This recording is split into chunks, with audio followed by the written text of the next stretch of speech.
Good morning to all. Welcome to the TSN school. Today I am going to explain class 6 science chapter number 5 and it is the second part of this chapter. In my previous video I will explain to you different method of separation. Now I am going to explain the method of sieving. Sometimes we may wish to prepare a dish with flour. कभी हम चाहते हैं कि भाई हम आटे से बनी हुई कोई डिश तैयार करें, तो हम क्या करेंगे बेटा, सबसे पहले उसे छानते हैं, है ना। तो छानने के लिए किसका यूज़ करते हैं, हम छलनी का यूज़ करते हैं। तो उससे क्या होगा, छलने के बाद में कि अगर उसमें कोई इम्प्योरिटीज़ होगी तो वो तो छलनी के अंदर रह जाएगी और जो फाइन पार्टिकल्स होंगे फ्लोर के वो नीचे की तरफ आ जाएंगे और जिससे हम जो डिश है वो बहुत ईजिली प्रिपेयर कर सकते हैं। अब नीचे बता रहे हैं कि इन a flour mill, impurities like husk and stones are removed from wheat before grinding it. जो फ्लोर मिल होती है वहाँ पे क्या करते हैं बेटे कि गेहूं को पीसने से पहले, है ना, या ग्रेन्स को पीसने से पहले क्या करते हैं, उन्हें अच्छी तरीके से साफ़ कर लिया जाता है ताकि उसमें किसी भी तरह की जो इम्प्योरिटीज़ है वो नहीं रहे। ओके, और उसके बाद में क्या करते हैं कि इसके लिए एक जो मेथड है वो हमारा सीविंग वाला भी है, जिसके अंदर छलनी में डाल के हम उसे साफ़ कर लेते हैं। अब नीचे की तरफ यहाँ बताया जा रहा है कि you may have also notice a similar sieve being use at a construction site. आपने देखा है किसी कंस्ट्रक्शन साइट के ऊपर, तो वहाँ पे जो वर्कर काम करते हैं वो क्या करते हैं बेटे, उनके पास में एक बहुत बड़ी छलनी होती है ना, और उसके अंदर वो क्या करते हैं, उसमें वो जो बजरी जो होती है उसे वो छानते हैं पहले। क्यों छानते हैं बेटा, ताकि जब उसमें सीमेंट और वाटर मिलाकर पेस्ट बनाया जाए तो उसमें कोई भी कंकड़ वगैरह नहीं आए। तो ये हमारे पास एक अनदर मेथड था सीविंग का। नाउ नेक्स्ट है हमारे पास, नेक्स्ट टॉपिक जो हम लोग स्टार्ट कर रहे हैं वो है, उससे पहले हम लोग एक्टिविटी 4 देखते हैं। एक्टिविटी 4 क्या कह रहा है कि bring a sieve and small quantities of flour from home to the class. इसमें तो ये बताया जा रहा है कि भाई आप जो है वो खुद इसको करके देखिए सीविंग के वर्क को, कि आप जो है अगर थोड़ा सा आटा जो है वो लेकर उसे छानते हैं तो क्या आपको इम्प्योरिटीज दिखती है क्या उसके अंदर, हाँ तो आएगी। अगर वो साफ़ नहीं है तो छलनी से साफ़ करने पर उसमें छलनी के अंदर की तरफ तो इम्प्योरिटीज आएगी और नीचे की तरफ फ्लोर के फाइन पार्टिकल्स आ जाएंगे। Now next I am going to start sedimentation, decantation and filtration. Sometimes it may not be possible to separate components of a mixture by winnowing and hand picking. For example, there may be a lighter impurities like dust or soil particles in rice or pulses. How are such impurities separate from rice or pulses before cooking? कभी कभी क्या होता है बेटा कि impurities के particle इतने छोटे होते हैं कि हम अभी तक जितनी हमने स्टडी करी है, जो मेथड हमने स्टडी करा है उनमें से हम किसी का भी यूज़ नहीं कर पाते। तो फिर क्या करें, जब हमारे पास हमें चावल बनाने हैं या दाल बनानी है और उसके अंदर जो इम्प्योरिटीज़ है वो इतनी छोटी है कि हम उसे हैंड पिकिंग मेथड के थ्रू निकाल नहीं सकते, तो हम क्या करेंगे। Rice or pulses are usually washed before cooking. When you add water to these, the impurities like dust and the soil particle get separated. These impurities go into water, which becomes a little muddy. Now, what will sink to the bottom of the vessel, rice or dust? Why? Have you seen that the vessel is tilted to pour out the dirty water. तो जब इस तरह की impurities हो हमारे पास में जो कि बहुत छोटी हो और जितने भी मेथड हमने बताए हैं अगर हम उसका यूज़ नहीं कर पा रहे हैं तो हम क्या करें, हम वो जो चावल और जो दाल हम बनाने वाले हैं उसमें हम क्या करें बेटा, पानी डाल दें। ठीक है, तो पानी डालने से क्या होगा कि जो इम्प्योरिटीज़ है वो वाटर में घुल जाएगी, है ना। फिर आप उसे बहुत अच्छी तरीके से हिलाकर और फिर उस पानी को बाहर निकाल दीजिए। इससे क्या होगा, जो इम्प्योरिटीज़ होंगी वो पानी के साथ में बाहर निकल जाएंगी और जो दाल और चावल जो होंगे, जो हैवियर कंपोनेंट्स हैं वो नीचे तले में रह जाएंगे। When the heavier components in a mixture settles after water is added to it, the process is called the sedimentation. ये जो प्रोसेस है जिसके अंदर इम्प्योरिटीज़ पानी के साथ निकल जाती हैं, है ना, और जो हमारे पास में वो कंपोनेंट्स हैं जो कि हमें यूज़ करने हैं, दाल है, चावल है, वो नीचे की तरफ तले में रह जाते हैं। तो ये जो प्रोसेस हमने यूज़ करा है बेटे, ये है sedimentation. When the water is removed, the process is called the decantation। ये जो पानी के साथ में इम्प्योरिटीज़ को हमने अलग कर लिया है, ये प्रोसेस हमारा क्या कहलाता है बेटा? ये कहलाता है हमारा डिकेंटेशन। तो एक ही बात है ना, लेकिन उसे बहुत अच्छे से समझिए। एक ही टॉपिक के अंदर दो हमने डेफिनेशंस की स्टडी किया है। देखिए बेटे, ये क्या लिया है मैंने, एक यूटेंसिल्स ले लिया है ना। इसके अंदर मेरे पास में क्या है कि यहाँ पर मैंने कुछ चावल ले लिया, ओके।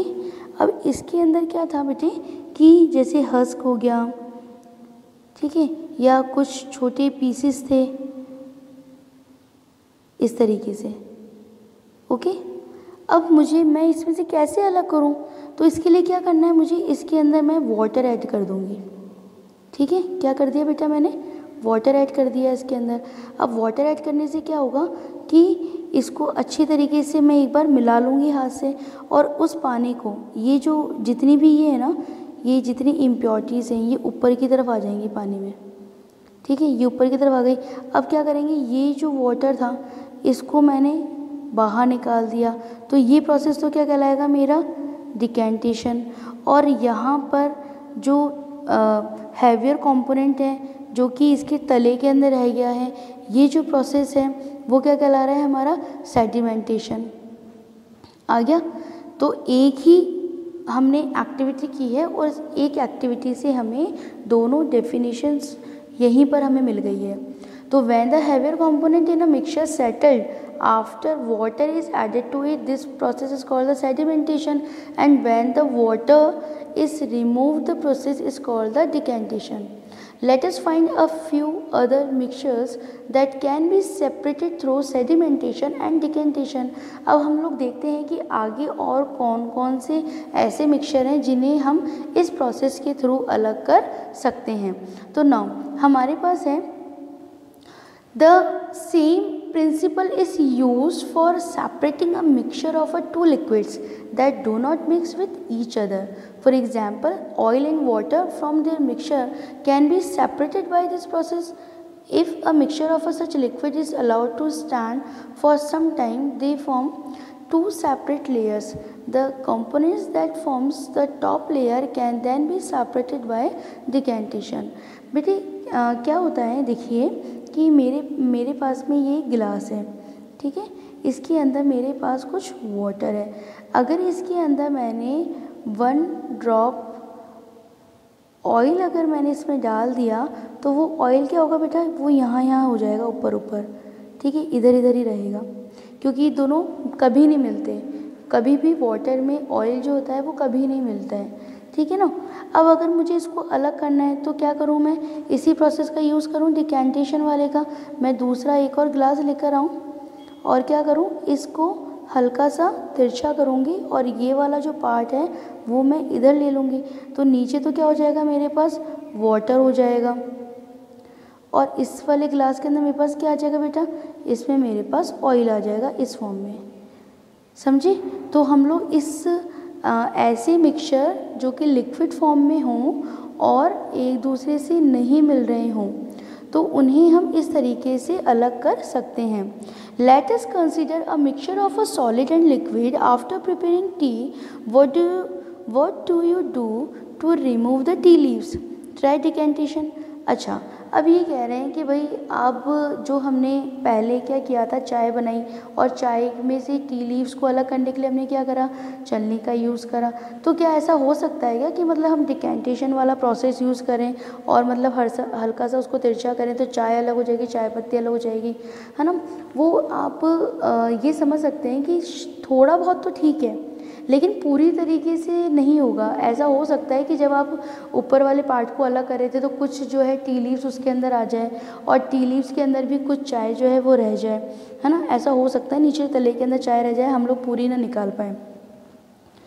तो आगे कह रहा है कि try decantation, it helps a little, but do you still get a few leaves in your tea? Now pour the tea through a strainer. Did all the tea leaves remain in the strainer? This process is called the filtration. देखिए, ये जो चलनी से हम लोग छानने का जो काम कर रहे हैं, जो पहले वाला हम मेथड अगर यूज़ करते हैं डिकेंटेशन, तो वो पूरी तरीके से सक्सेसफुल नहीं होगा हमारे लिए। तो हमें क्या करना होगा, हमें वही करना होगा, चलनी से ही उसे छानना होगा। तो ये जो चलनी से छानने का हमने काम किया है, ये प्रोसेस कहलाता है हमारा फिल्ट्रेशन। ओके, नाउ नेक्स्ट है, let us now consider the example of the water that we use. Do all of us at all times get safe water to drink? अच्छा, अब आगे ये कह रहे हैं कि हर बार क्या जो फिल्ट्रेशन का मेथड है वो क्या हम बाय सी भी कर सकते हैं, क्या चलने के थ्रू ही कर सकते हैं? और चलने के थ्रू करने पर ही क्या जितनी भी इम्प्योरिटीज़ हैं वाटर के अंदर वो निकाली जा सकती हैं? तो चलिए इसे हम समझते हैं। अगेन एक एक्टिविटी से, collect some muddy water from a pond और a river. If it is not available, make some soil of water in a glass. देखो बेटा, आपको क्या करना है, हम एक गिलास लेंगे। ओके, अब हमने इसमें क्या करा है, कुछ मडी वाटर है ना, मडी वाटर दैट मीन्स कि थोड़ा गंदा पानी जो है वो ले लें। अगर आपको नहीं मिलता तो आप क्या करें कि इसके अंदर हमने वाटर ले लिया है और इसमें थोड़ी सी रेत डाल दीजिए, थोड़ी सी मिट्टी डाल दीजिए, तो ये कैसा हो जाएगा, मडी वाटर हो जाएगा। Okay, let it stand for half an hour. अब आपने उसको डाल दिया, डालने के बाद इसको अच्छे से मिला दीजिए। मिलाने के बाद में आप क्या करेंगे, इसे कुछ देर के लिए छोड़ देंगे। ठीक है, कितनी देर के लिए, एटलीस्ट आप कम से कम 1 घंटे के लिए। तो 1 घंटे बाद जब हम आते हैं तो क्या देखते हैं कि नीचे की तरफ तो क्या हो जाएगी, रेत हो जाएगी, और ऊपर की तरफ क्या आ जाएगा बेटा, ऊपर की तरफ वाटर आ जाएगा। ठीक है, observe the water carefully and not your observation. तो ऑब्जर्वेशन मैंने बताया क्या होता है कि नीचे की तरफ तो क्या आ जाएगा, इस जगह के ऊपर, इस जगह पे क्या आ जाएगा बेटा, यहाँ तो आ जाएगा हमारे पास सैंड, और इस तरफ क्या हो जाएगा, वाटर। लेकिन क्या ये पानी पूरी तरीके से साफ़ होगा, होता है क्या बेटा, नहीं होगा, है ना। ये जो ऊपर की तरफ पानी आया है ना, इसके अंदर भी अभी कुछ इम्प्योरिटीज़ रह गई हैं। तो अब हम क्या करेंगे, is the water in the second glass still muddy और brown in colour, now filter it. Did the tea strainer work? अच्छा, अब हम क्या करेंगे कि हम एक और ग्लास लेकर आए। अब ये जो ऊपर का जो पानी है ना बेटा, वो हमने इसके अंदर डाल दिया। ओके, तो ये कैसा मिलेगा पानी, मुझे कुछ पानी इस तरीके से मिल जाएगा, लेकिन वो कैसा होगा, थोड़ा सा वो हल्का सा गंदा होगा, उसका जो कलर होगा वो कुछ ब्राउनिश टाइप का होगा। अब हम क्या करेंगे, अब मैं इसको नेक्स्ट एक और ग्लास लेके आती हूँ, है ना, और उसके अंदर अब क्या करूँ, मैं इसको छानूँ। तो छानने के लिए अगर मैं इसके ऊपर वही जो टी लीव्स को अलग करने के लिए हम चलनी का यूज़ करते हैं, अगर मैं वो यूज़ करूँ तो क्या पानी साफ़ होगा मेरा, नहीं होगा। तो इसके लिए मैं यहाँ क्या करूँ, इसको फिल्टर करने के लिए मैं यहाँ पर लगा लूँ एक कॉटन का क्लॉथ। ठीक है, एक सूती कपड़ा जो होता है, कॉटन का जो क्लॉथ है, वो मैंने यहाँ पर लगाया। अब इस वाले ग्लास के अंदर जो पानी था, जो कैसा था, हल्का सा ब्राउनिश था, गंदा सा था, वो मैंने इसके अंदर डाला। और डालने के बाद में क्या होगा बेटा कि यहाँ पर ऊपर इस कॉटन के कपड़े पर मुझे क्या मिलता है, कॉटन क्लॉथ पे क्या मिलता है, कुछ रेत के कण मिलते हैं, है ना, मुझे इम्प्योरिटीज़ मिलती है। अब नीचे की तरफ जो पानी आएगा ना बेटा, वो पूरी तरीके से साफ़ होगा। तो इससे हमने क्या सीखा कि एक कॉटन क्लॉथ को भी हम फिल्ट्रेशन के वर्क में ले सकते हैं, और इसका यूज़ करके हम वाटर के अंदर जो इम्प्योरिटीज़ हैं उसको अच्छी तरीके से साफ़ कर सकते हैं। ओके, नाउ नेक्स्ट आ जाइए। नेक्स्ट हमें कहा जा रहा है कि ये जो टॉपिक अभी मैंने आपको डिस्कस करके बताया, उसको यहाँ पर कॉटन क्लॉथ के साथ में हम फ़िल्टर पेपर का यूज़ करके भी पूरा कर सकते हैं। ठीक है, तो उसके लिए क्या करते हैं, फ़िल्टर पेपर बेटा मार्केट के अंदर मिलता है, and a filter paper is one such filter that has a very fine pores in it. Filter paper में क्या होता है बेटा, पोर्स होते हैं, काफ़ी अच्छे पोर्स बने हुए होते हैं उसमें। A filter paper fold in the form of a cone is fixed into a funnel. The mixture is then poured on the filter paper. Solid particles in the mixture do not pass through it and they remain on the filter. जिस तरीके से अभी cotton cloth ने work किया है, ठीक वैसे ही जो वर्क है वो फिल्टर पेपर भी करता है। हम क्या करें कि एक फ़नल ले लें, फ़नल यानी कि ऐसे कीप टाइप में होता है बेटा, ठीक है, ऐसा होता है यूँ। तो हम क्या करें, इसके नीचे की तरफ यहाँ पर होल होता है और ये जो फिल्टर पेपर है ना, हम इसके अंदर लगा लेते हैं ऐसे करके, इसको इस तरीके से मोड़ लेते हैं, है ना। यहाँ पर दिया हुआ है ना किस तरीके से हमें फ़ोल्ड करना है, तो फ़ोल्ड करके इसमें लगा लें और फिर जब हम वाटर डालेंगे तो जो ग्लास के अंदर पानी आएगा उसमें किसी भी तरह की इम्प्योरिटीज़ नहीं होगी, है ना। जो सॉलिड पार्टिकल होंगे इम्प्योरिटीज़ के, वो इस फिल्टर पेपर के ऊपर ही आ जाएंगे। Okay, now fruit and the vegetable juices are usually filtered before drinking to separate the seeds and the solid particles of pulp. कभी आपने जूस पिया ही होगा, है ना। जूस सेंटर पे जब हम लोग उसे ऑर्डर देते हैं कि भाई जूस बना कर दो आप, है ना, मौसमी का पीना है हमें या हमें पाइनएप्पल का पीना है, तो वो क्या करते हैं, वो क्या ऐसे ही आपको बना कर देते हैं? नहीं, वो क्या करते हैं, जब जूस बन जाता है उसके बाद में वो उसे छानते भी हैं, है ना, और उसके बाद वो आपको देते हैं। तो वो क्यों छाना जा रहा है बेटा? ताकि जो फ्रूट के पल्प्स हैं वो अलग रह जाएं और जूस जो है वो पूरी तरीके से उन पार्टिकल से अलग हो जाए और ताकि हमें किसी भी तरह की इम्प्योरिटी जूस के अंदर नहीं मिले। ओके, और इसी अब आगे की तरफ बताया जा रहा है कि the method of the filtration is also use in the process of the preparing cottage चीज़, यानी पनीर। अगर घर पे हमें पनीर बनाना है तो उसके लिए क्या करते हैं बेटा, जो दूध है, दूध के अंदर कुछ हम